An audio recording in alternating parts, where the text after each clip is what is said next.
Hey guys, so in this video, I'm going to show you to get unlimited coins on Pocket FM. So this works in 2025. It's super cool. So as you can see right here, I got the app and I've only got 20,000 coins, nothing to write home about. But in the mod menu, I can actually enable unlimited coins. So I'm going to go ahead and turn this on just to show you guys it actually works. So I just turned it on. So let's see if the coins go up. So they might increase or they might not, but we're about to find out. So let's see what we're working with, guys, and if we get new changes. And bang, guys, as you can see, they're going up. So I'm going to show you guys how to download this onto your device.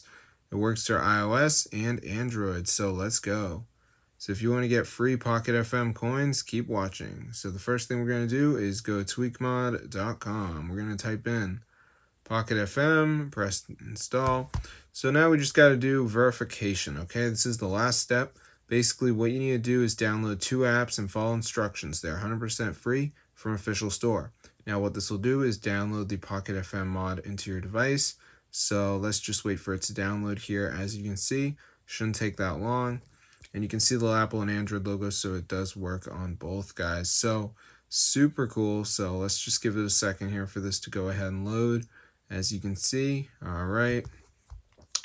Okay, so let's see what happens. So as you can see, missing files. So we just need to download some of these. So like Travel Town says reach level 9. So just press on it. Brings you to the store. You download it, reach level 9. Then there's like Merge Garden. So you just need to make sure you do 2 of them as a video if you're confused. And that is how to get Pocket FM mod for your device. So you can have unlimited coins, guys. Super crazy. It works on iOS, works on Android. So if you're broke, you're going to love this because it's updated and it's going to be fully approved for all devices. So I'm going to see you guys in another video, and peace out, guys, because this is super unique.